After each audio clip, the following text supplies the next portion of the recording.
Oh, Mozart, what are we going to do with you? We're going to look at some of your chords. Let's do it.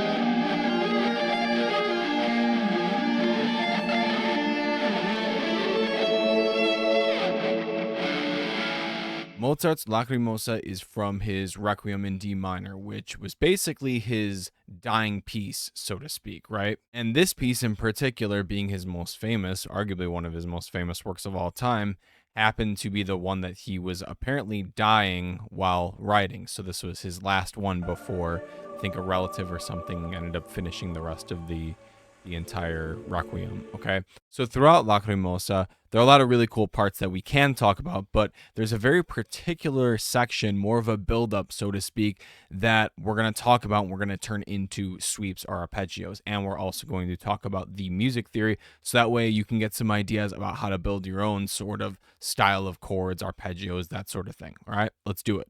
So the chord progression is pretty weird. I wrote it here behind me, but in all honesty, we really need to take a look at the score to really get a good in-depth analysis of what the heck is actually going on, because things are happening. Okay, so let's take a look and see what we got. So the cool thing is, in this section that Mozart does is, since we're in the key of D minor, we're gonna basically wound up playing a C minor chord, right?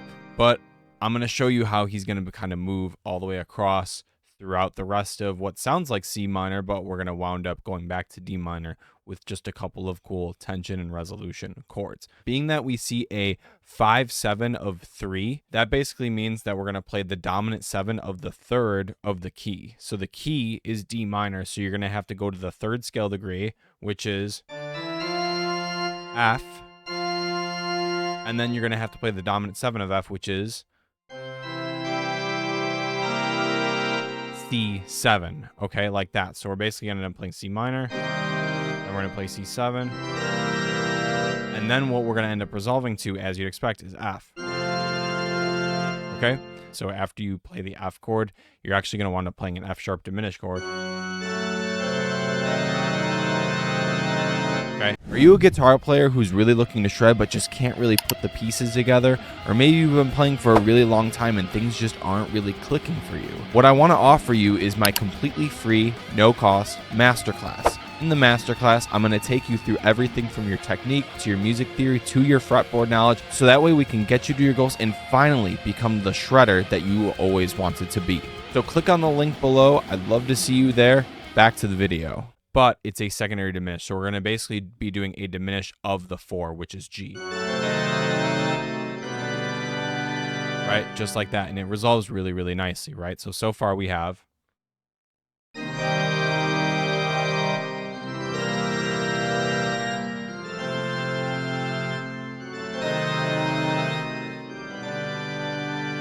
Sounds very nice, right? We resolve nicely to the G. So then how are we going to kind of get back into D minor? Well, there's a couple of chords that Mozart uses that ends up making things really easy. So the thing that he kind of gets away with over here is, after he resolves to the major 4 chord, is the German augmented 6 chord, okay? Which basically is what? Go to the 6, flat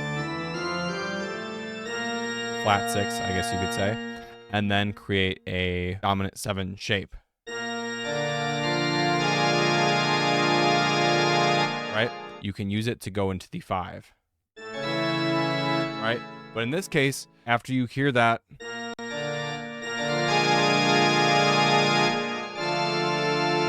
has a nice resolution into D minor, and then we hear our dominant. Solidify that we are in D minor.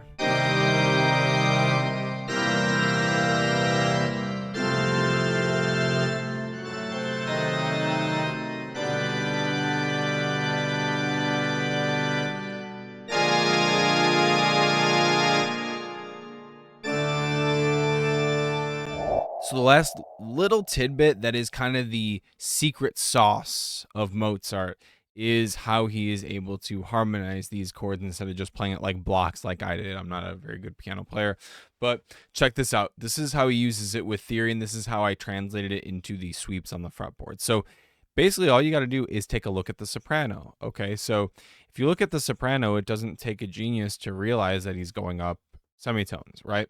Starting with E flat, E natural, then F, and F sharp, then G sharp, and A. Just like that. Basically, if I wanted to pick some random notes, right, in my soprano, let's say I was maybe playing in D, then an E, then an F, then a G. Okay, I can be very boring and just play fifths, right? Like that, right? But what would be cooler is if I maybe pick a little bit of spicier chords that utilize those chords. So maybe for my D chord, my one is D minor. And maybe for my next chord is C major. Then my next chord is F minor. And then my last chord is going to be, I don't know, C minor.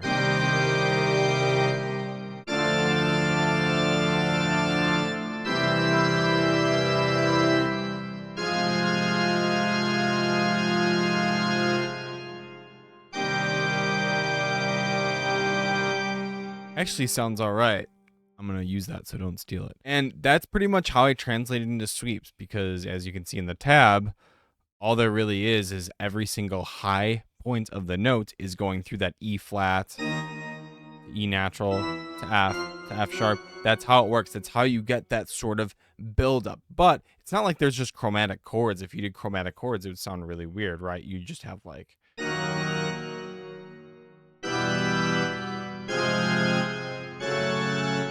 doesn't really have that same effect. It's got a very Halloween sort of sound, but in this case, we want that whimpering, dark sort of sound. So that's why it works really, really well.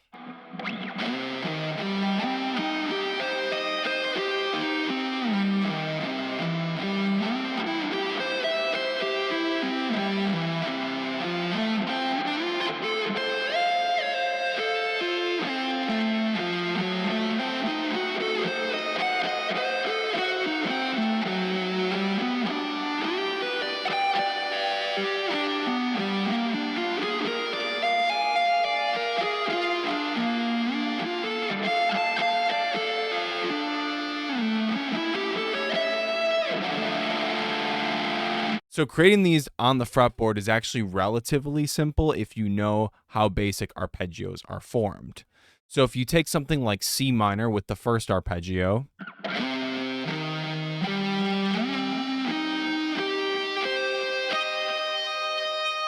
the main thing that you really need to make sure is that you stop at that E flat for the C minor, then the E natural for the C major, and so on and so forth. So that way it doesn't just sound like a standard sweep, which is usually stopping with the fifth like this.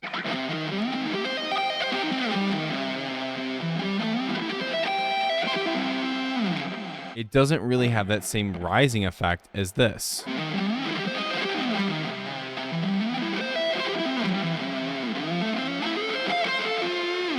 You kind of get the point. But that's pretty much how all this chaos is kind of laid out. So I hope that helped. I hope that you get some extra ideas from this and you have a lot of fun with these arpeggios. They're a really good workout for your sweeps, and I'll see you guys in the next video.